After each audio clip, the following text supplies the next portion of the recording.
Napoli fans around the world, welcome to Napoli Talk. And this time, we finally get a win in the start of the new year. We put the Inter game behind us and we go to Sampdoria, which we know is a tough game. Genoa, man, they have a stadium there that is exactly like those Premier League stadiums where the fans get close to the action. There was a lot of emotional stuff going on, let's say, around Genoa. We know Vialli left us this week. Bereszynski left Sampdoria as well. So that city, that stadium was, they were going at it, at the start. And Napoli missed an early penalty and it got the crowd and the Sampdoria players buzzing. And for the next 10-15 minutes, it was all Sampdoria. Meret had to be ready to save a few shots. And luckily, after that, we managed to unblock the game around the 20th minute with Osimhen. And from there, it was downhill after Osimhen gets one of the Sampdoria players, Rincon, sent off for a horrible tackle on him. And we tried to get that 2-0 all game, and it was frustrating, guys. It was super frustrating that we couldn't get it. And finally, Elmas was a lot more cynical with his penalty than Politano was, and finally gave us the 2-0 after maybe 85 minutes. But I mean, that was tough. 10 against 11, we couldn't find a way through. You're just thinking to yourself, these are the games where Sampdoria gets a cheap corner and they might score an equalizer, but that wasn't the case. Guys. Anyways, because Napoli lost, because Napoli won, you have to smash the like button. I don't care if you're watching this live. I don't care if you're watching this in an hour or on repeat or next year. You have to smash the like button because we've got a super important game on Friday against Juventus. And remember what I said against Inter. I told you guys, if you smash the like button, then we're going to win against Sampdoria. You guys did that and we won against Sampdoria. So you got to do it again so that we win against Juventus. Anyways, let's go take a look at some of the comments before we start the match analysis and the player ratings and all that, because there's a lot to speak about. And I want to especially go over Victor Osimhen's goal later, because it goes back to something that I said against Inter, something that he should do, and he did that today against Sampdoria. So let's go see some of the comments, and then we'll get to the poll. Let's start off with the poll that I made. Does Elmas deserve a start versus Juve? Answer that poll and comment in the chat who he should start ahead of. Should he start ahead of Zielinski, where he played today? Should he maybe start ahead of Anguissa and let Zielinski play from the start? Or should he start ahead of Kvara on the left? And we've seen Kvara not be at his full potential in this 2023. It's only 2 games and it's been a while since he last played. But, it's clear that he's not at his full potential. But can you really put Kvara on the bench? You guys let me know in the poll. And let me know in the comments if you're watching this when it's not live. So let's start with some of the comments, guys, before we get into the analysis. So Nicholas Wilger says we're giving them way too many chances. We're lucky they haven't been clinical with them so far. It helps that they only have 10 men. They didn't have anyone in attack that could really challenge our defense with pace. But if they had a fast striker, a fast number 9, I could see potentially Juan Jesus and Rahmani struggling without Kim in the second half, even if we were with one extra person.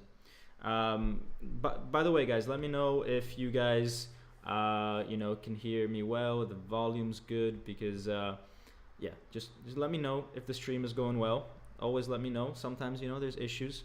Nicholas keeps on saying that basically Kim took a slight knock, or is Spalletti he's asking, did Kim take a slight knock, or is Spalletti trying to rest him? So the reason why Kim was substituted at halftime is because if he got a yellow card, he would have to skip the Juve game. He was on 4 yellow cards this season. There was no point in risking him, right? And also, we need to really understand if Rahmani can be played or not versus Juve. Against Inter, he was maybe physically fine, but he didn't have match rhythm in terms of reading the game very well, and that's how Dzeko scored. The next 45 minutes, or the 45 minutes in the second half that he did play today, are not maybe the best way to evaluate a player because Sampdoria didn't offer much going forward. But I think it was useful for Spalletti to some extent to see if Rahmani is someone we can trust against Juventus, or if he should play Juan Jesus. I think he'll play Rahmani, to be honest. But yeah, the reason why Kim got subbed off is because he was on 4 yellow cards. Kvara Prime lasted 2 months, says ex-Brighton. Like, guys, come on. Kvara, look, he's young. He probably never went through such a long period without playing. It's normal that he needs to get back into things, right? So, yeah, and there's a lot of, obviously, expectation around him. He's got to still maybe figure out a way to adapt to the pressure, and, you know, they are double marking him, so it's not easy. Let's see. A lot of you guys are saying that, you know, we lost a bit of form, which is true. I mean, Sampdoria did make it easier for us by getting one of their players sent off. It would have been a bit more of a difficult game had that not happened. The game's in the refrigerator, says Jamie Sont 1. The door's closed, the lights out, the eggs are cooling, the butter's getting hard, and the jello's jiggling. He writes that probably right before the end of the game, probably when elmas scored the penalty. Now I see Mario Rui is much better than his substitute, says Hafiz Yusuf. Mario Rui with a great assist for Osimhen. How many assists is that now for Mario Rui this season? 6, 7, 8, something like that. Crazy numbers. Incredible that he didn't get into that Portuguese World Cup team. Better for us. But yeah, I mean, Mario Rui, fantastic player. Take nothing away from Oliveira, but right now, Mario Rui does give us a bit more. So yeah, let's see some more comments. Sufus Koba says we really need to find a number 1 penalty taker, but good performance, especially elmas and Rui. It is if you think about it, right? The 2 penalty takers today, Politano and elmas, neither of them are guaranteed a starting spot in the starting 11, right? Week in, week out, we always have the debate, should Politano or Lozano start? And elmas, he plays most of the games on the bench. So it is a little worrying that in the other 9 players that are part of our typical starting 11, that they are not taking the penalties. I feel like it should be Osimhen, or it should be Kvara, who plays much more, even though we are putting his position against Juve under question, right? Maybe elmas should start that game. But yeah, it's you know, it's worrying because you don't want to be swapping penalty takers every time. You want to have the guy, the penalty guy, the guy that when it's a penalty, you know what you're going to get out of him, right? You know, some guy that's going to score 9 out of 10 times. And right now, for us, instead, it's 9 out of 10 times it's going to be a new guy. We don't have the guy. The account says, it was a cold day. Let him win only with 1 leg. The most important part of the season isn't now in this current period. Hope we'll see a real Napoli from February till the end of the season. Although, look, I know that January is not usually a make or break month, but we do have Inter, Juve, and Roma to play in this month. So it kind of is. In the sense that had we won against Inter, if we win against Juve, and if we go on and win against Roma, but had we won against Inter, then it really would have put the title to bed. The fact that we dropped points against Inter kind of opens things back up a little bit. Yeah, we've got now Juve up next. We'll get to the games that we have up next, but that's an important game. You know, I mean, guys, a few hours ago, before this game started, we ran the risk that if we lost to Sampdoria and we lost to Juve, they would have been within 1 point of us. So it's crazy how important this game and the next one were, because if we had lost, they would have been back right on us. Obviously, with 2 wins, we can put Juventus 10 points behind us next Friday. So, you know, it's a huge pendulum swing. So, yeah, I do think January is important, maybe more important than most Januaries. Also because, yeah, you've got teams like Juventus winning all their games so far. Milan are also doing well, even though they've got an important game against Roma.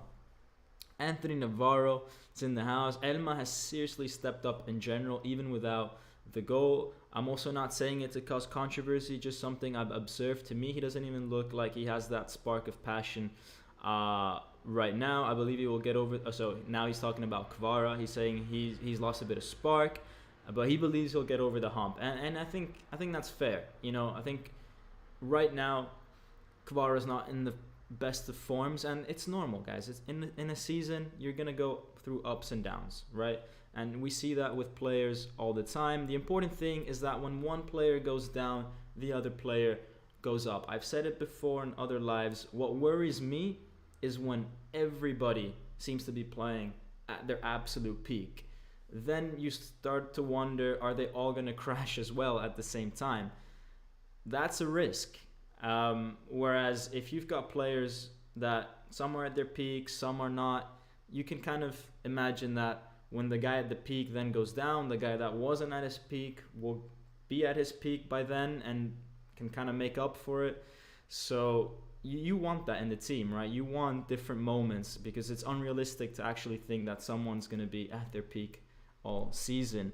Maximus says, I'll give Kvara the benefit of the doubt because he's returning from injury, which is true. He's returning from injury. He had a case where they stole his car. It got found after a few hours.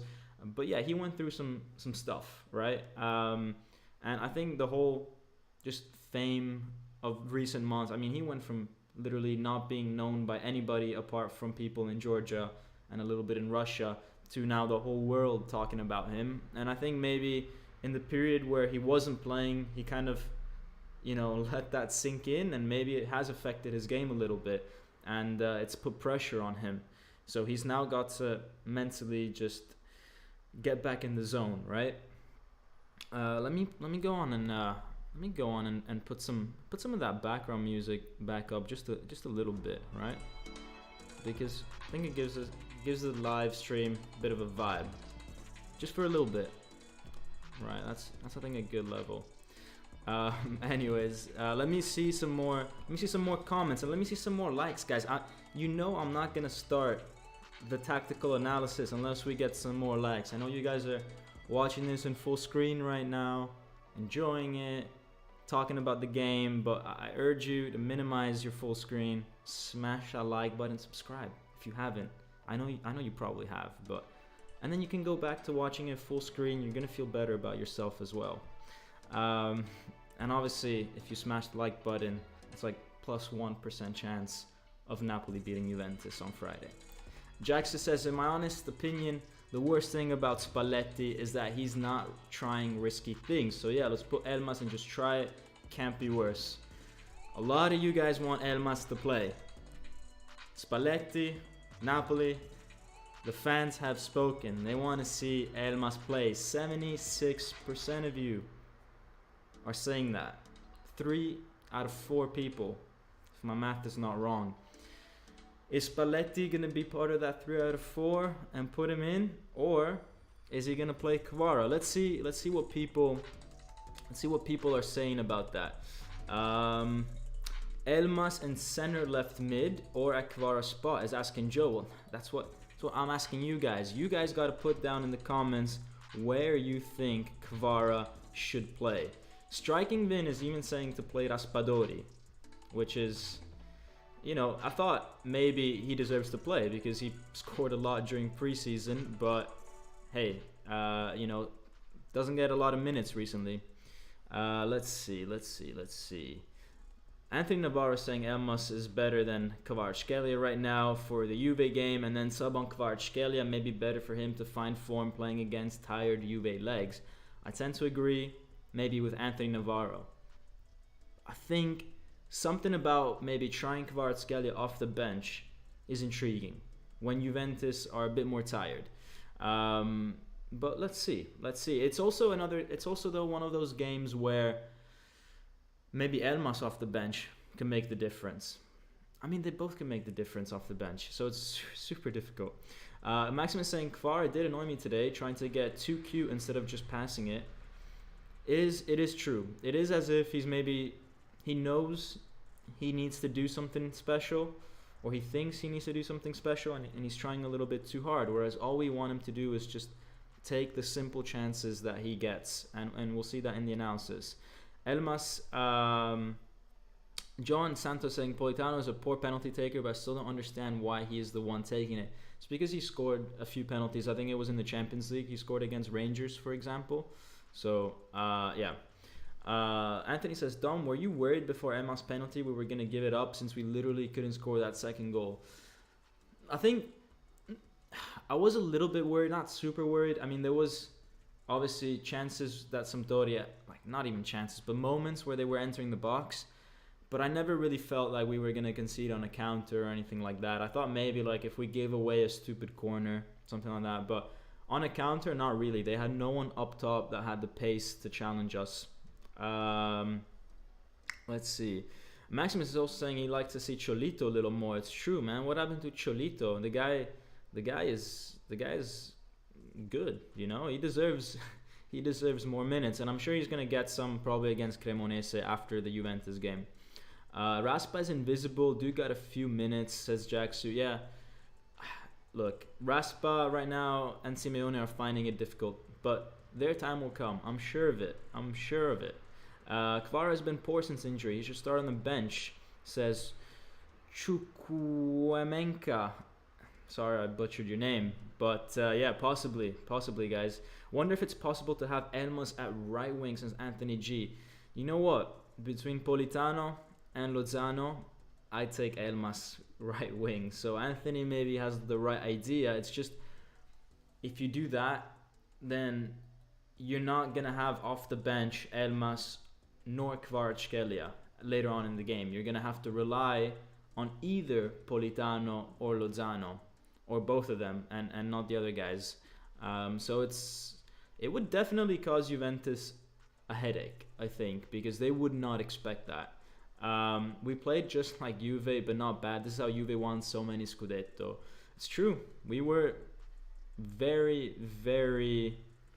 yeah, I mean, we won with a penalty, and we won with Sampdoria getting a red card. So we were very Juve style, although we did have a bit more chances than Juve usually gets. You know, our first goal did come in the 19th minute and not in the 85th like Juve love to do. Let's see. Paolo Iannicello says, out of form or not, these are games champions win. Facts. We take the 3 points and move on. Gotta win versus Juve and keep them at a really good distance from us. I think if we win versus Juve and we put them at 10 points away from us, then I think we only need to focus then on Milan. If we don't win against Juve, then they are still in it. Even at 7 points behind, Juventus would still be in it. Especially because the return leg would be at the stadium, at Juventus' stadium. We have a $10 donation from Napoli Nation TV, which, by the way, exclusive preview, is a new Napoli fan channel by the legendary Daniel Bowen. So, guys, just saying, you might want to check that out. I don't think he's posted anything yet, but I think there's going to be some juicy content starting from next week. I hope I didn't give too much away, Daniel. But, yeah, guys, he's a friend of the show, great guy, and he travels to all the away games pretty much. So you guys want to check that out. Roland Duanda saying, we need Kvara's best version. He is most talented guy and needs more games and trust from Spalletti. Look, I think Spalletti's already given him a lot of trust. He's played starter every single game pretty much, and even when he's not fully fit, such as now, Spalletti's trusted him over players like Raspadori and Elmas, who, objectively speaking, have given Spalletti more reasons to be trusted over recent weeks, you know, if you include preseason. So Kvara is getting a lot of trust. So that's not the problem. The problem is Kvara himself needs to find his best form, which we know is there. Benching Kvara against Juve can be sinful for his progress. I don't get why Elmas is a substitute of Kvara. They play different positions, because sometimes Elmas plays left wing. So maybe DT44D might be, maybe didn't see some of Elmas's games earlier this season or last year where Elmas was playing left wing, because Elmas can kind of play anywhere. He's kind of a jolly that we have. And is it sinful for his progress? I'm not sure. I'm not sure, because sometimes players do need a bit of time on the bench so that it shocks the system. It tells them that, hey, you know, my starting spot is not guaranteed. I gotta step it up. And you know, all the best players in the world have had time on the bench. Napoli Nation TV says, missed the comment, Dom. Lol, Victor, good match to build for Friday versus Juve. Yeah, Victor getting on the score sheet was instrumental. Guys, we've got a fair few likes, so I feel like we can move on to the match analysis. All right, this was just the appetizer. So let's go and see what happened in today's game, for maybe some of you that missed it, some of you that want to relive the key moments and talk about the tactics a little bit. So we obviously have to start off with the Mihailovic and Vialli tribute at the start of the game. Very touching moment, even though there was some people in the crowd that did not respect that moment of silence, and you could hear people getting mad at those people. Not the best not the best look for football fans in general. So anyways, ready, set, go, third minute, this happens, right? And I already went to see Gazzetta dello Sport, what they had to say about it. Gazzetta dello Sport thinks that this isn't a penalty for Napoli. They're saying that the shove on Anguissa was not a penalty, and then Anguissa falling over is not something that the defender could avoid, even though the defender steps on him. I think that's a garbage take. The shove with his hand is the first penalty, all right? In no way, shape, or form can you just push a guy off the ball with your hands like that. If you want to push a guy, you got to do it with your shoulders. This was definitely a penalty from the initial shove, and then from the second time round, I think that the Sampdoria defender, he could have avoided Anguissa's leg. I don't think he did enough to avoid it, is my personal opinion. So for me, that's a penalty. VAR rightly so corrected the ref, who at the start didn't give it. So yeah, that's a fact, that the ref didn't give it at the start, and I thought the ref was horrible for both teams at times, even though he did make one good decision the first time round, which was the red card, but I think he messed up on both times, not giving the penalty for Napoli at the start later on in the game. But Politano misses. I don't think it was a bad penalty, guys. I just think Audero is actually a good penalty stopper. You know, there's goalkeepers that are like that, and you know, it went and hit the post, bounced off. Wasn't a horrible penalty, guys. So I wouldn't criticize Politano too much, but yeah, could have done a little bit better.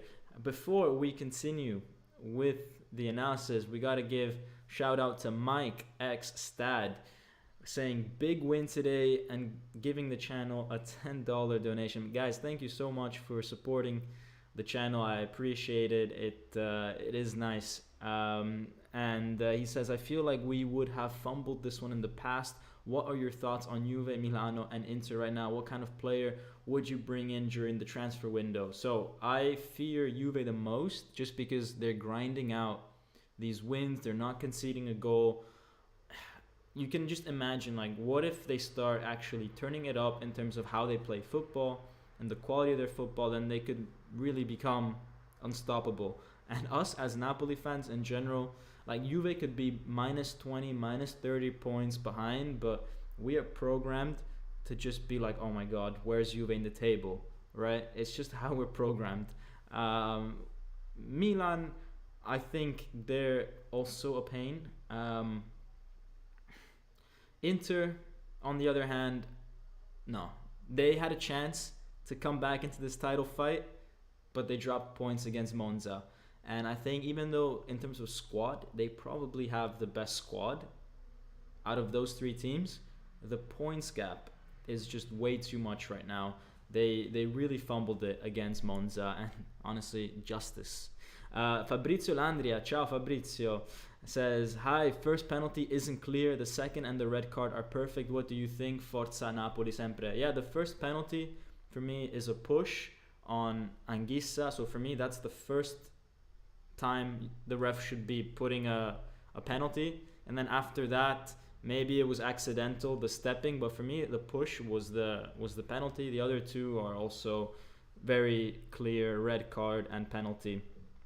Let's see what Paolo says. I wouldn't be too worried on form at the moment. Exactly. We just need to get points right now. No top 6 team at the moment is playing great. Juve might have won both games coming back from the break, but they shouldn't have. 3 points is what you need. Especially the game against Cremonese. Cremonese hit the post twice in the second half. And against Udinese, I was watching that game and Udinese just fell asleep. But in no way, shape or form did Juventus deserve that more than Udinese. Lawrence Moore in the house as well, saying, one player that nobody is talking about rotating is Lobotka. The guy ran his socks off today and he's played almost every minute of the game. And may I add, he's not in form at the moment, which is worrying. Lobotka hasn't come back from the break looking on form. But let's move on with the analysis. So Sampdoria, after that penalty save, they looked dangerous. I mean, they had this chance here where our defense was so exposed. Look at the gap between Kim and Juan Jesus, with Lobotka trying to close that gap, but he's miles away from the Sampdoria striker as well. And this was risky because Juan Jesus obviously has to be in that position. If he gets any closer to that first striker, then he's exposed behind his back, so he has to be there. Kim also had to be there to try to block the cross coming in because Di Lorenzo lost the ball. So we were super exposed, and thank God that the ball went wide. But I think Meret is in a good position where he would have had that covered. And speaking of being in a bad position, this was another moment in the game. It didn't lead to anything because actually when this pass went forward from Sampdoria, Kim intercepted it because it wasn't a very accurate pass. But imagine if this pass was accurate. The Napoli defense was all over the place. I mean, look at this line that we were keeping. If Juan Jesus and Mario Rui would have been online with Kim, then those Sampdoria players would have been offside. But they were playing them onside, and there was so much room behind Kim. If Sampdoria managed to pick out a better pass, he would have been through, and then there would have been a 2-on-2 situation, which would have maybe been very, very difficult for Napoli to handle with Kim not being in the picture. So it was risky. I didn't like this combination of Kim and Juan Jesus at the start. It just didn't give me a lot of confidence, guys. I don't know what you think. Did you guys have that same feeling? Did you guys notice these things? What do you think, guys? Like, do we play Rahmani versus Juve? Do we play Juan Jesus? For me personally, I think we should play Rahmani. I would have loved to see Ostigard instead of Juan Jesus, to be honest, today. So yeah, Argentina lost first game and became champions. We need to get in shape for Champions League win with gradual ascent, says Super Alexander, and he brings up a good point. It doesn't matter how you start, it matters how you finish. And also, the past 2 times that Napoli won a Scudetto, they lost the following game after Christmas, right? Or they lost the first game after Christmas. And that's it's a typical thing for Napoli to do, to lose around the Christmas period. It must be something about the food being so good around Christmas. I mean, you've got so much pastries. I gained so much weight when I went back. And I can imagine the players as well had a few too many pastries here and there, probably. Wow, We Are Luden says that Rahmani Ostigard versus Juve. Wow, that's a bold claim. Why would you drop Kim? Kim is totally fine, by the way. He's not injured. He was subbed off just because he was on 4 yellow cards and he risked missing Juve, so there's no chance he's not playing there. Anthony Navarro says, I just felt Politano and Lozano are inconsistent. Some days both are so brilliant we can't choose who to back. Yeah, that's my problem that I'm saying with Politano and Lozano. I say this every time. They are both either playing good or they're both either playing bad. It goes back to that thing that I was saying, like when one player is dipping in form, it's nice to have the other player peak and then they can alternate. For them, it's like they're both either peaking or they're both playing bad. Like they are too much in sync. You want the opposite. You want players to be out of sync in terms of their form when they're substitutes for each other.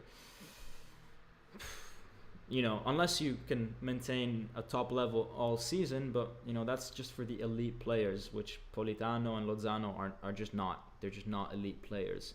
TT says Juan Jesus is past it. He's been sluggish since last year. Ostigard and Rahmani better. Yeah.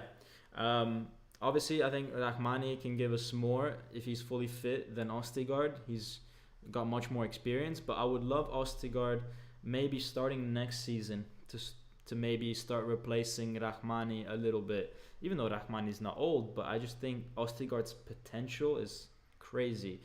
I mean, he went and played against Liverpool at Anfield. His like third or fourth game for us and like dominated. So yeah. Super Alexander said, do not forget rain. It's always difficult for fast technical teams. It is true. The rain today was pouring rain. Not an easy place or situation to play football.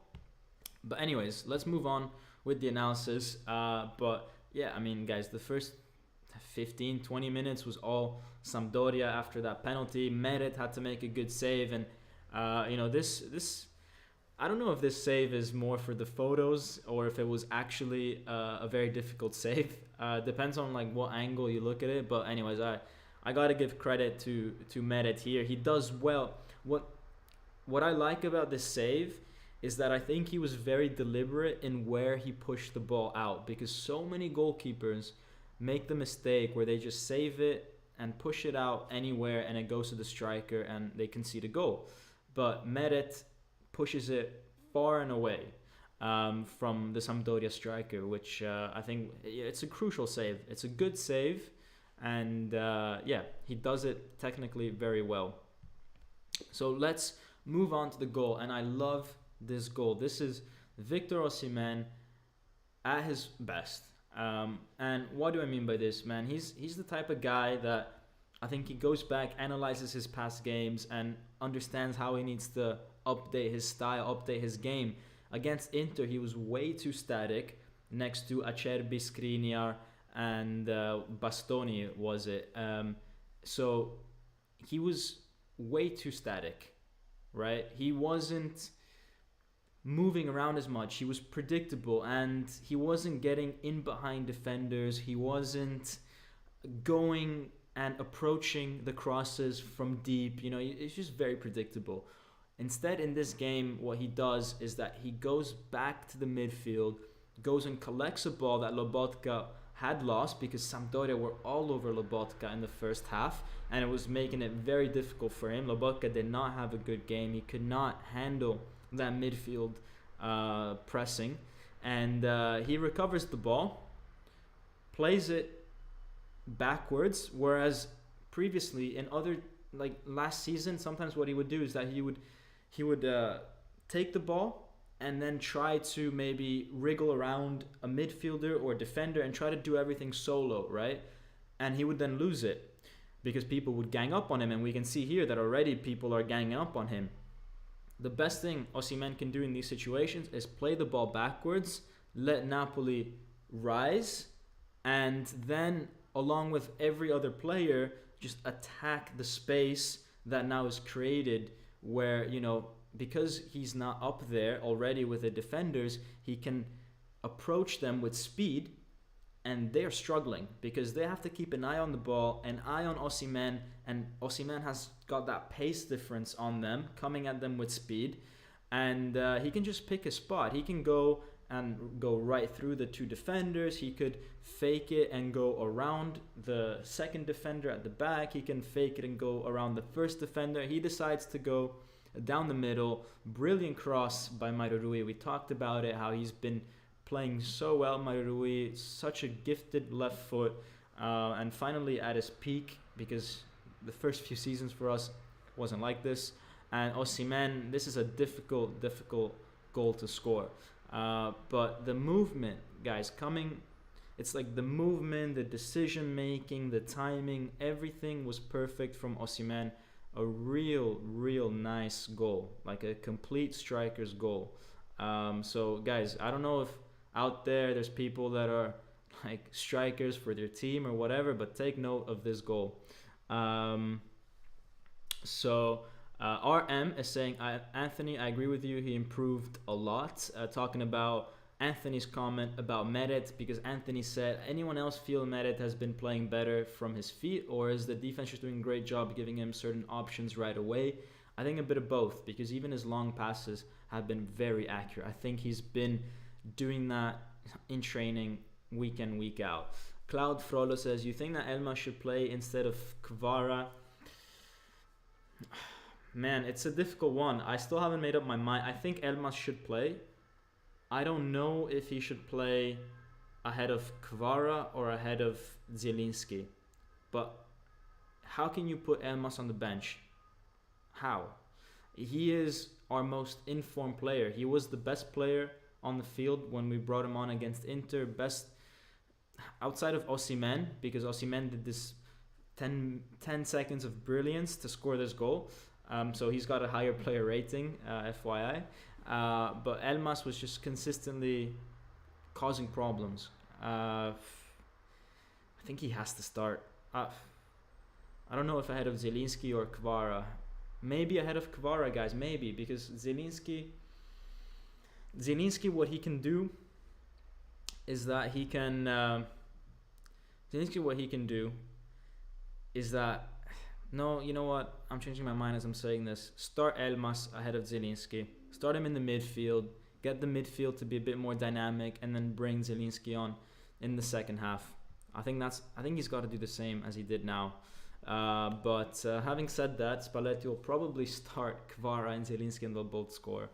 And Elmas will come on in the second half and have a stinker, because that's usually what happens with predictions. Except today. Today I put on the cover of this thumbnail Osimhen and Elmas, and they both score. So that prediction went right. Anyways, let's move on. And we come to the second big moment of this game, with Osimhen sending the Sampdoria defense for a hot dog. I mean, this is hilarious. Look at the screenshot. I mean, you've got a defender literally on his back, and Osimhen's just charging through on goal, and Rincon, man, you can tell even from the previous screenshot, even from this screenshot, you can tell he has no intention to do any good. He just wants to go and hack Osimhen. You can just tell from his body language here. This is not a normal person running. This is a person running with purpose to bring Osimhen down. I can feel it from this picture. And yeah, this tackle is horrible. He's miles off from the ball. Studs up, both feet off the ground. Horrible tackle, and he has the courage to complain to the referee when the referee sends him off, which is crazy. The guy knows what he's doing. He's their most experienced player. So horrible tackle, guys. Disgusting, actually. So that's a moment that changed the game. Other disgusting tackles. I mean, look, this one, it's an orange card for me. It's an orange card. The problem is that this player, a few moments earlier, deserved a yellow card already for a similar tackle on Kvara. Not a similar one, but a different tackle on Kvara down on the left flank, right? So I think he should have gotten a yellow card, and this would have been a second yellow. So really, Sampdoria should not be playing with 10 men. They should be playing with 9 men. But you know, he gets a yellow card here, and then he gets substituted in the second half, obviously, because this guy, just like Rincon, I think just wanted to go and hurt Napoli players. And Zanoli made his debut for Sampdoria. That was interesting to watch. I think he played decent, actually, and who knows how many minutes he'll play. It's interesting that Samp play with 3 at the back, so Zanoli will have to get used to being that number 5 defender. But I just want him to get minutes. And we get to this chance then at the end of the first half, with Lobotka passing it to Politano, and Politano, first time with his right foot, by the way, which is crazy to think about because he's so left dependent. But with his right foot, a perfect pass to Kvara, and Kvara just about misses. This is not an easy attempt, by the way. The easier attempt was this one, where he's through on goal. He sees the goalkeeper coming out. He has kind of all the time in the world to, maybe do better. And instead, he kind of just, runs into the goalkeeper, doesn't take a shot in time. Maybe the defender fouls him a little bit. There's definitely some sort of contact, but you just know that Kvara from October would have scored this. And there was a very similar moment in Napoli-Torino where he did score it. It was pretty much a carbon copy situation, and this time he doesn't score against Torino, he scores. So it's just evidence that Kvara's not at his best, but he was much better today than against Inter. So who knows, maybe against Juve he'll reach his peak. I don't know. TT says, unrelated, but which transfer targets are you most excited about, and which experienced center back would you have to replace Jesus?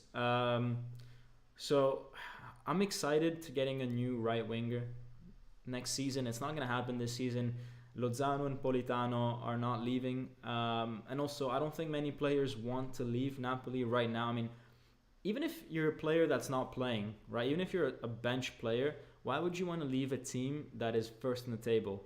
And, we didn't talk about it, but it's been talked about that Demme might leave. But if you're Demme, right, just stay for 5 months, get possibly a winner's medal, put that on your CV. What's the rush? It's not like you're going to go and play for Barcelona or Real Madrid, right? If you leave Napoli, you're just going to go and play with some mid-table team. Isn't it nicer to be in a team that's fighting for a title? You might get a chance to be involved every once in a while. And even the atmosphere within the dressing room must be super nice to be fighting for a title as opposed to, fighting for nothing in the midfield of some random team, right? Like, it's been said that he might go and back to Germany for some mid-table teams. It's like, what are you doing, man? Just stay 5 months, enjoy it.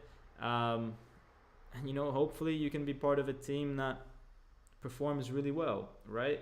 That's my opinion. I would never leave a team that's fighting for the title and they're first by a few points. But in terms of, who we acquire, I don't know, guys. I don't know. I think Napoli, I don't think want to change the team chemistry too much, right?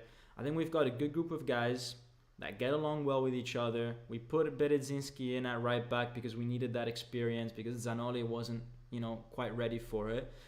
And I think that's it, right? You don't want a guy that could potentially become, like, even if there was a right wing available to us that was better than Politano and Lozano, like, if you buy him, you're gonna get two angry people in the dressing room. You're gonna get those guys complaining about it.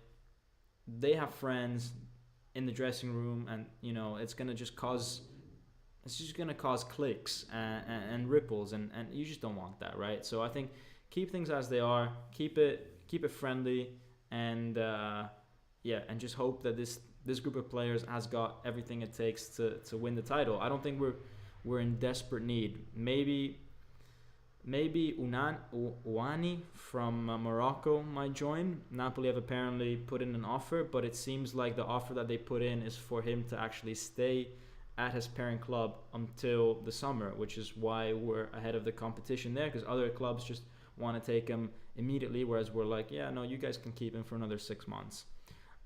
So then finally, guys, in the second half, I don't have that many screenshots. In fact, I just have the penalty ones, because basically it was a second half where we played against 10 men. We had many different shots, mainly from outside the box, which is worrying, actually, that we couldn't get into the box enough. But we had all these shots from outside the box and all these half chances in the box, and we didn't convert. We didn't have our shooting boots on. Apart from that Osimhen goal, it just wasn't very good from us in terms of efficiency. And then this handball, I don't know how the ref didn't give this one live. I mean, look at his position. He is in the best spot to see that this is a penalty. I don't know this ref. It's not like, you can't even say that the games are rigged in favor or against a certain team, because they just do bad decisions consistently, not in favor of one team or another, because it's like he gave us a red card for the Rincon or he gave Sampdoria a red card for the Rincon tackle, so he's clearly not got anything against Napoli, and at the same time he doesn't give this penalty live. So it's just like, you're just a bad referee. It's not that you have anything against us or anything, you're just a bad referee. So yeah, I don't know, guys. The quality of refereeing in the Serie A is actually horrible. I don't think there's any bias. There might be, maybe in that Inter game there was a bit of bias. They're just bad. They're bad decision makers, and low quality. And Elmas, he takes the responsibility for this. And funny thing, guys, Spalletti actually wanted Elmas to take the first one. He went and told Juan Jesus that Elmas should take the penalty, but before Juan Jesus could get that message across, Politano went and picked up the ball, and at that point you can't change hands. Once someone has the ball, the worst thing to do would be to change things around, and then if Elmas had missed that first one, then it would have been a huge controversy that Elmas stole the ball from Politano. So Politano picked it up, and at that point the decision was made. So guys, that was the match analysis for the game. Let's see some more comments. Let's put the music back on, and then we'll go to the formations very, very quickly. Make sure you are smashing the like button, by the way, guys. We're still not done here. We still got things to talk about, and I want to assign someone. I'm not going to physically assign someone, but I want someone to take the responsibility of updating us if there's any goals from the Milan-Roma game. Let's see. I'm just going to check on Google very quickly what they're doing right now. I don't want to watch the game because I'll just get mad at whatever situation goes in favor of Milan or against Roma. So I just want to have a chill Sunday. But I do want updates if there is a goal. So having said that, let's go and take a look at the player ratings, guys. And maybe some of you, by the way, this light is super strong. Maybe I can, is that better? That's much better. For my eyes, that feels much better. So anyways, some of you guys might be surprised that there's not a lot of green out there. There's a lot of yellow. So you guys that follow the show, you guys know that my 6 out of 10 means you had an average game. You had like decent, like you didn't play bad. But is this gonna be part of your top 10 performances of the season? Probably not, unless you're a bad player. If you score like a 4 out of 10, then maybe a 6 out of 10, you'll put it out in your top 10. But normally like a 6 out of 10 is like average, probably not your top 10 of the season. And that's the case with pretty much everybody on the field. The people that are maybe slightly above this is Mauro Rui, great assist, and showed us that maybe he should have been playing against Inter. Also Meret with a great save in the first half. I think Meret is understated, underestimated. He had a great save against Inter as well. He's just reliable now. You look at him and you think, this is a guy that I can trust, that he's not, 9 times out of 10, he's not going to do anything stupid anymore, which wasn't the case 12 months ago. And then Elmas with a 7 out of 10. I mean, we praise Elmas and we're saying how he should start over Kvara. Having said that, all he did was score a penalty. He played decent, but we've also seen better performances from Elmas, right? It's not like this was his best ever. He's had much better games as well. But definitely above the average of the team. And scored a penalty, did a few nice things. Nothing crazy though. Nothing crazy. Will it go in his top 10 performances of the season? Probably, just because he doesn't play that well. Not that well. Probably because he doesn't play that much usually. So this could sneak into the top 10. Osimhen, obviously 7.5 for the goal that he scored. It was 10 seconds of brilliance, and for getting Rincon sent off. Other than that, other than those two moments in the first half, not too much other than that, right? I don't think he maybe took advantage enough of that 10v11 situation in the second half. He had one or two half chances in the second half that he didn't take, so not a flawless performance, but definitely a very important, very, very solid performance. And I think a performance where you can see that he's tactically grown as a player. Because as I said, a year ago, he would have taken that ball in the midfield, turned around and tried to go on goal by himself, and he would have been up against 5 defenders by himself. Whereas now he knows that he needs to play the ball back and then let Napoli as a team attack that defense. So, Spalletti 6.5, slightly, above the average. And I say that because he had the intelligence to take Kim off and not risk him. Because imagine if Kim got a yellow card in the second half when we were already leading, and when we've got Juventus up next, Kim would have skipped the Juventus game. So he did well to take Kim off. So that's a good piece of decision making. He did well not to sub Elmas off because he got the goal for the penalty at the end, which is not to be underestimated. Maybe if some other player kicked it, we might not have scored, and we saw that in the first half with Politano. The guys that came off the bench, I liked Ndombele. I don't think he did enough really to deserve more than a 6. Lozano looked lively. Politano, some of you guys might challenge the 6 on Politano. You can say, Dom, he missed the penalty. Why is he getting a 6? Surely that's a negative thing that he did in the game. Almost compromised us because Sampdoria were on us after that penalty miss. I do think he then stepped it up. He tracked back defensively quite well. He gave Kvara a very nice pass that could have led to a goal. He was lively, he was dangerous, so I think he did enough just to get a 6 in this game, even though his starting level was quite low after having missed that penalty. And as I said, it wasn't a horrible penalty. It was a penalty that 7 out of 10 times you would, score that. Just the keeper chose the right way. Wasn't angled enough, but not a bad penalty. How many penalties have we seen struck just like that and they go in just because the goalkeeper goes the wrong way? So not a disastrous penalty, guys. It's not like he was off target or something. And Kvara, guys, a 6 because just clearly not going to be in his top 10 performances. Wasn't disastrous, wasn't bad. Actually, he was decent, but not his best. And same thing for Anguissa and Lobotka.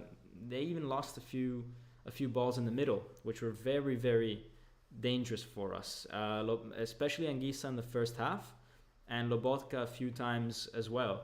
And one thing about Anguissa that I noticed is that he tends to get better as the game goes on. So he tends to make more mistakes in the first half and especially at the start of second halves. He seems to be much more lively, much better. That's the case usually. Obviously against Torino, he scored a brace in the first half, but that's more of an outlier. Let's see what you guys have to say about this. And I think maybe what's most striking about all of this is the Raspadori no score, because he came on so late. It really is a wasted talent. There must be a way for Raspadori to play right wing, right? He can't be worse than an out of form Politano or Lozano. So maybe that's something that we need to take a look at. But let's see some of the comments, guys. Let's see what you guys think of this. Fox drops his Mairo Rui equals Serie A, Oliveira equals Champions League, and that I think that's fair, just because in the Champions League there's more open space. It's more about counter-attacking, right? Especially when you play the bigger teams. It's more about counter-attacking. You're never gonna squish a Real Madrid into their own half, right? So when you counterattack, maybe you do want that speed that Oliveira gives you.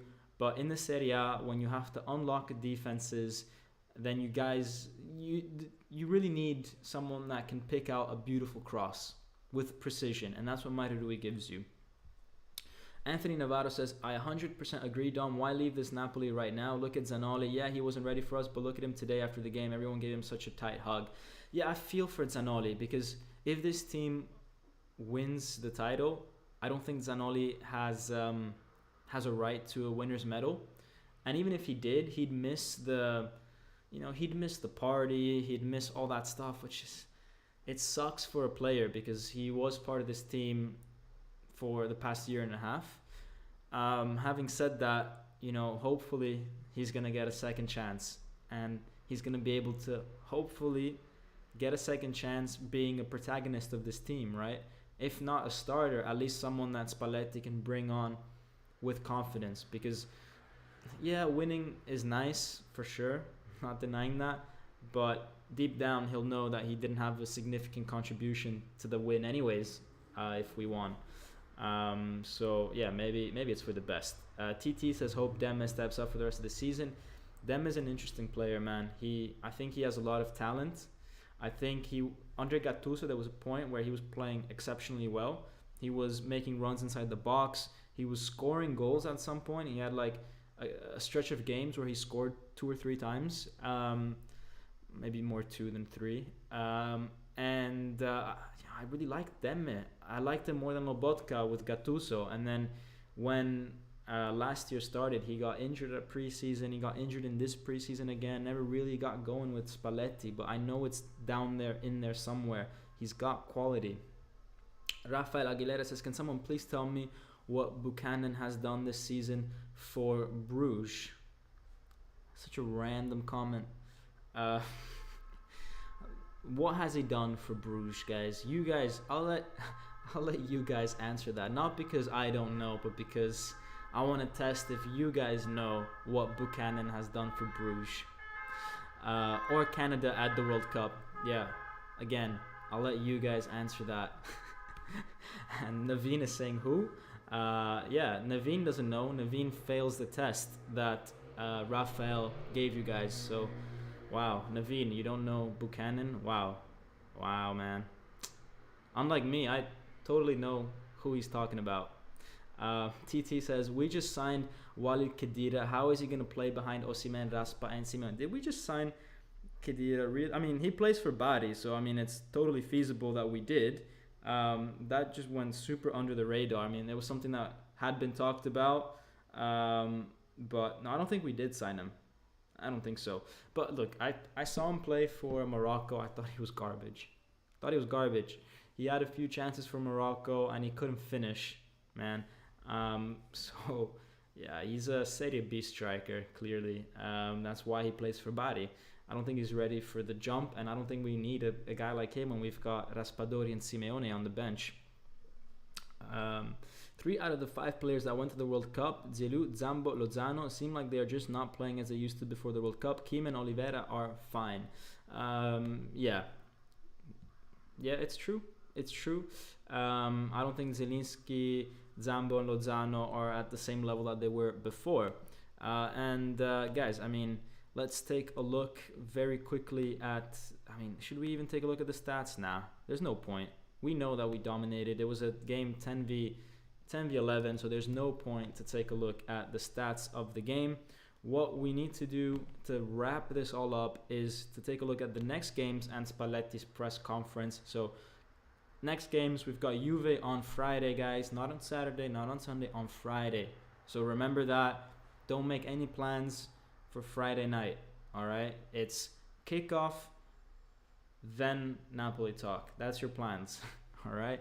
Then maybe afterwards you can have your after party, but your after party, because the first party will be Napoli Juve. Then I'm with you guys for the after party, and then you can have an after party after that. But don't miss those first 2 events. And then we've got first game of the Coppa Italia against Cremonese at home. It's crazy how the top 8 teams in Italy are favored so heavily in the Coppa Italia. Like they all play at home the first game, which is it just makes it so that the remaining 8 teams are all the top 8, which is I guess makes the end of the tournament more exciting, but it's super unfair. Then a derby against Salernitana to finish off the Girone d'Andata, the first half of the season, and then we start the second half with Roma and Spezia. It's kind of crazy to think that we're not even halfway yet. We're in January, we'll be at the end of January, and we won't even be halfway yet. It seems like this has been going on forever. Anyways, Spalletti's press conference. Let's see what he had to say. Let me see any of the recent comments first. Let's see. Navin says, I was not talking about Buchanan. I was talking about some guy Napoli signed. Oh, right. I know Buchanan. I'm Canadian.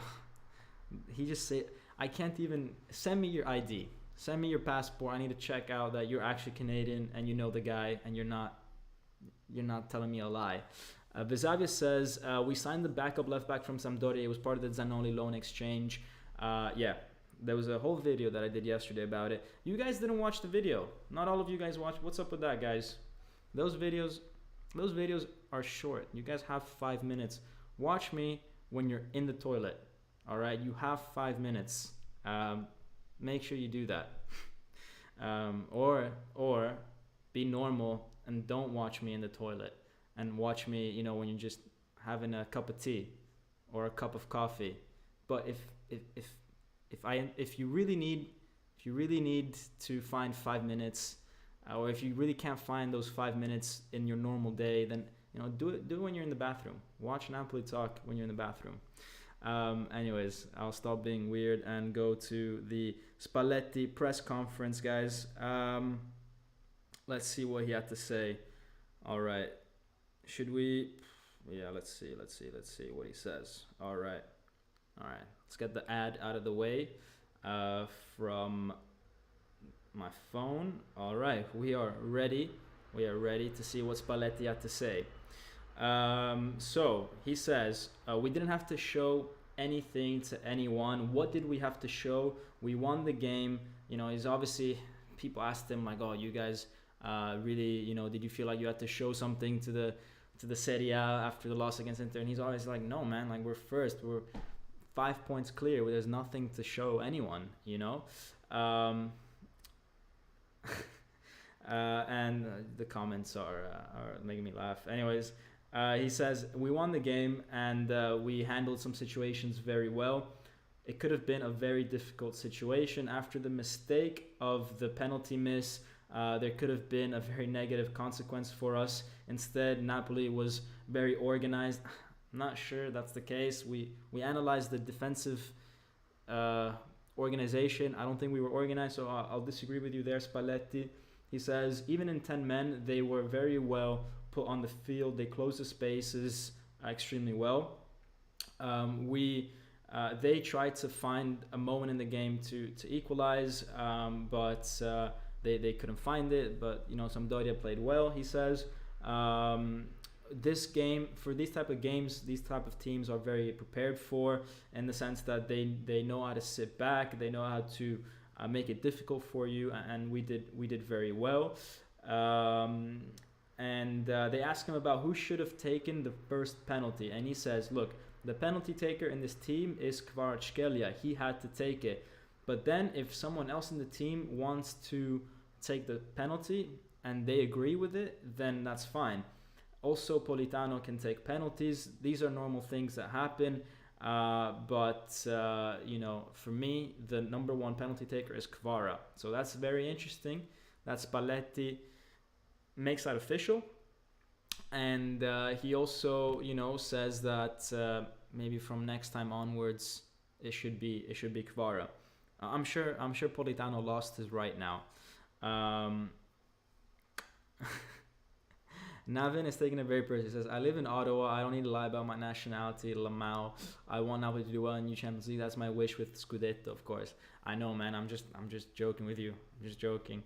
I like to joke around with you guys in the comments a lot. It just makes it easier for me to go through an hour. Otherwise, if I don't joke around with you guys in the comments, it's just me having a monologue for an hour. So sometimes I pick on people randomly, but nothing personal. Then they ask him about the game against Inter. They go back to that game. Obviously, they do. And they says, look, if we go back and watch the games against Inter, then we can definitely see that we could have done a bit more. But they were a good team. They were better than us in some moments, and they won. Sometimes people say that effort beats quality, but that's only the case if quality does not put in any effort. So he's basically saying that we didn't put in as much effort, and at the end of the day, that's why Inter were better than us. Friday, we've got a very important game against Juventus. We are playing against one of the most informed teams, and we'll see how that goes. Mario Rui is a valid alternative to Oliveira. It's weird that he says that Mario Rui is a valid alternative to Oliveira. It should be the other way around. And he's saying it depends on the situation that we have. The assists, they don't matter much. What matters are tackles. What matters is the running that you do. The assists and goals count only for the assists and goals only count for the fans, is what he's basically saying. This was yeah, he's having a go. I don't know why he's having a go at Mario Rui's assist. That's kind of weird. But anyways, he ends up saying that Mario Rui had a great game, very mature. He doesn't suffer the competitive nature of the games, and he has a very strong character. We are very calm with him, and we're happy to have him with us. Is there any anxiety for the game against Juventus? And he says, no, the only people with anxiety is you guys, not us. Very, very defensive interview from Spalletti. Very defensive. Even the fact that they asked him about Mario Rui, and I think the journalists were obviously alleging to the fact of why didn't you start Mario Rui against Inter, and he's like, oh, you guys only care about assists and this and that. Obviously, he loves Mario Rui. We all do. But it was just a very defensive-minded reaction, like trying to justify why maybe Mario Rui didn't start against Inter. But Mike X Stat says, Dom, one time I joked about your nationality and you didn't get it. I had to DM you to ensure you didn't think I was an idiot. I remember that, and thank you for the $5 donation. Mike, you do know you don't have to donate every time you want to put a comment. Bro, I feel bad, bro. But thank you for the $5 donation. I remember that. Visavia says, everyone knows Napoli Talk is a Georgian who started following Napoli a few months ago when Kvara signed. Exactly. That's my nationality. That's why I love Kvara so much. So I was able to make a video about Kvara before he joined. That's exactly what happened. No, but actually, Georgia would be a sick place to visit. I'm not from Georgia, but I do want to check it out. Saw some photos recently because of Kvara, of course. And it looks cool. Also, I went to a Georgian restaurant a few months ago. Very good wine. Apparently, I don't know if this is true, but they say it's either one of the best wines that the world makes, or it's where wine was invented. Is there such a thing as where wine was invented? I feel like, how do you determine that? It's just some guy stepping on some grapes. How can you say like this guy from this country stepped on a grape before this guy from this other country? Surely you can't claim that to be true, right? And out of all places, that happened in Georgia, really? I don't know. I think that restaurant was saying some stuff that might not be true. Anyways, we're getting off topic here. Maybe some of the Georgians that are watching can confirm whether you guys did actually step on a grape first or not.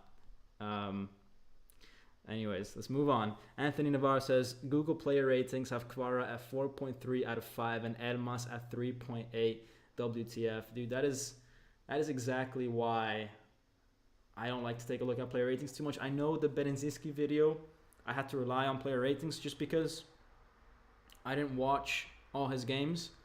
But if I if I had to rely on Napoli player ratings, I wouldn't look at like who scored or any of those people. I would take a look at, you know, the Napoli Talk player ratings. I think they're much more valid. It's more about what happened on the field rather than like in terms of like overall than in terms of like, oh, he had 100% pass accuracy, and then maybe you go and look and they're all like sideways passes.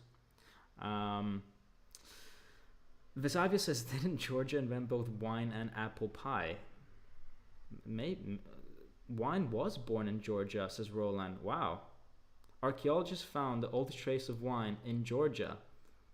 Hey, you see, guys, this is National Geographic now, History Channel, actually. No, it's good to know that they weren't messing with me. That actually that is a fact. So that's a new party fact for you guys. Next time you're at a party and you guys are having a bit of wine, you can be like, hey, did you know wine was invented in Georgia? Also, kvaratskhelia is from Georgia, and they'll be like, wow. So yeah, hope that works out for you when you use it at a party. Super Alexander probably is from Georgia. I don't know. I got the vibe that he's maybe from Georgia. I don't know why, but yeah. If Kvara wins us the league, is he top 5 all-time Napoli players? I mean, it depends how he plays, right? If he plays like the last 2 games, probably not. If he plays like he did the first 2 months, he's got a chance of being in the top 5 if he can keep that up for another 2 or 3 seasons. But wow, top 5, I mean, you've got the likes of obviously Maradona, Mertens, Hamsik, and then in 4th and 5th you can put in a whole lot of players that had one good season. Like even Higuain, right? 36 goals. I know we don't like to mention him, but could you argue that one Kvara season could top a one season from any other Napoli? It's gonna be tough, huh? Even Cavani and stuff. No, maybe not. If he does it for 2 or 3 seasons, maybe. Anthony says, Kvara is an added piece of the team. No one player this time around is going to win us a Scudetto. It's going to take the entire team and depth to step up. Yeah, it's true. I mean, take one player out of this team and maybe we would still be doing well. So, like, for example, that time when we had Higuain score those 36 goals, we were Higuain reliant. Whereas this season, we're not really reliant on anyone. I mean, Kvara didn't play the last 4 or 5 games of the season. I mean, before the break, and we still won those games. He didn't play very well against Inter and today, and we still got 3 points today. So, are we super reliant on him? No. Is it nice if he plays well? Obviously, yeah, it's nice when he plays well. Inflation is so bad that 15 buys almost nothing here in Minnesota, so Napoli Talk donations are worth it, man. Thanks for being generous and nice. And guys, that is already, I think we passed the hour mark. Yeah, we're way past the hour mark for this stream. Let's see what Milan is doing, because I think they are quickly approaching halftime. So I'm sure if there was a goal, someone would have said it. Actually, there was a goal and no one said it. I thought I assigned someone to say when someone scores. But Milan, for those of you that are not watching, are winning the game 1-0 thanks to a Kalulu goal. Wow, Kalulu out of all people. How did Kalulu score? How did their center back score? Probably from a set piece, maybe. Let's see what it says. Milan lead, giving his side a merited advantage on the half-hour mark. Kalulu powers home a close-range header from Tonali's outswinging corner on the right. Obviously it's going to be a corner, as I said. Patricio gets a palm on the ball, but can't quite keep it out. Milan go 1-0 up on home soil. Yeah. It's already 4 yellow cards in the first half. Kind of crazy. 3 for Roma and 1 for Milan. How is Roma already with 3 yellow cards? Come on, guys. Roma. Mourinho, bro. What are you doing? Mourinho? You got to win this game. Man. All right. It is what it is. Um, Thank you, Dom. We're all Mourinho today, says TT. Anthony, we will win by 10 or lose by 40 again. Tonali, man, he's been cooking, says TT. Yeah, even though he was better last season. I feel like Milan's midfield was better with Kessie. He made other players around him play better. Yeah, I think Milan were better last season, to be honest. Anthony Navarro says, wasn't then sure if you were definitely a Vikings fan, so my bad for assuming, but glad you are. Good luck, says Anthony to Mike. So, yeah, this is when we talked about we talked about other sports, talked about wine. What don't we talk about on Napoli Talk? It's a show like none other, and this is a team like none other, guys. We are back to winning ways. We've got Juve on Friday, guys. I hope you have a wonderful week, and as always, Forza Napoli sempre. Ciao.